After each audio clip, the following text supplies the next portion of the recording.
I'm going to call this FSBO myths. In other words, the for sale by owner myths.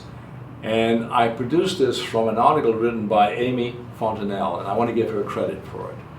Anyway, the for sale by owner is touted as a great way to save thousands of dollars when you sell your home. The standard real estate agent's commission, which is negotiable, can be anywhere from 5 to 7%. That's $15,000 on a $250,000 home. Now, even after cutting that savings in half, so you can pay the buyer's agent, acting as your own seller agent will surely be worth the savings in your mind. You might think that. Here are 8 reasons why you should think again, reconsider. Number 1, the buyer's agent may not want to show your property to their clients in a for sale by owner transaction. The buyer's agent knows there won't be a professional on the other end of the transaction, which can mean numerous headaches and bottlenecks. Even if a client insists on seeing your home, the agent might discourage making an offer, citing the hassles and risks of trying to close a transaction without a professional representing the seller. Number 2, it's harder to keep your emotions out of the sale. Selling your home is typically an emotional experience and process. Having an agent keeps you on one step removed and makes you less likely to make stupid mistakes, such as overpricing your home, refusing to counter a low offer because you're offended, or giving in too easily when you have a deadline to meet for selling your home. Number 3, it's not your full-time job. Can you rush home from work every time someone wants to see your property? Can you excuse yourself from a meeting every time your phone rings with a potential buyer? At the end of a long workday, do you really have the energy to take advantage of every possible opportunity to market your home? Are you an expert in selling homes? Do you have any experience doing so? Your answer to all of these questions is probably no. An agent's answer to all of these questions is yes.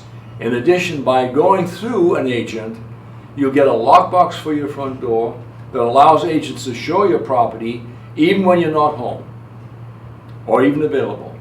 Number 4, agents have a larger network than you do. Even if you have a large personal or professional network, those people will likely have little interest in spreading the word about your property that it's for sale. You don't have relationships with clients or other agents or a real estate agency to bring the largest pool of potential buyers to your home.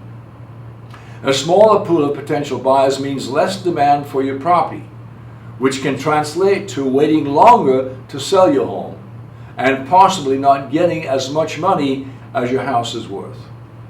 Number 5, you subject yourself to needless showings. An agent can find out whether someone is qualified who wants to view your home. Do they really have sufficient to make it happen? Or are they just a dreamer or a curiosity seeker?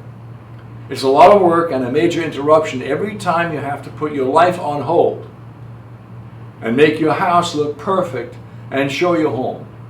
You want to limit those hassles to the showings most likely to result in a transaction. Number 6, negotiating a sale is tricky and awkward. Even if you have had some sales experience, you don't have the specialized experience and knowledge in negotiating a home sale. The buyer's agent does, so he or she is more likely to win in the negotiating process, meaning less money in your pocket if you're trying to do it yourself. Not only are you inexperienced, you're likely to be emotional about the process, and without your own agent to point out when you're being irrational, you're more likely to make poor judgment decisions. Sellers who go solo also typically aren't familiar with local customs or market conditions. Number 7, you can't see what's wrong with your home. Agents are experts in what makes homes sell.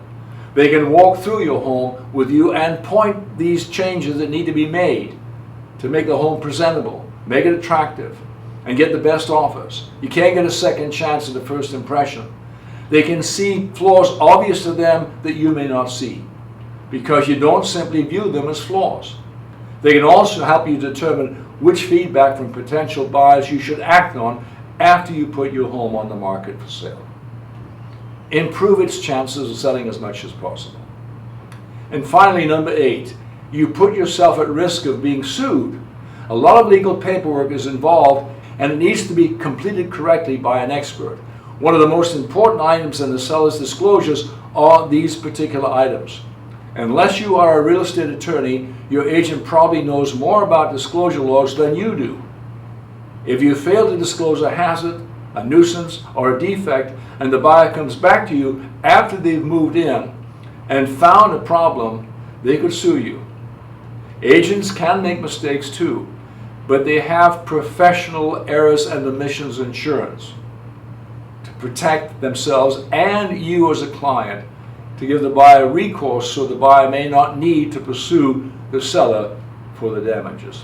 The bottom line is very, very simple. Selling your home will likely be one of the biggest transactions of your life.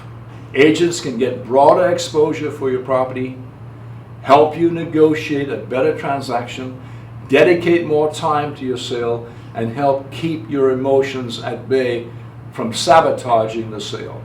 An agent brings expertise which few home sellers have to a complex transaction with many financial and legal pitfalls. One final thought.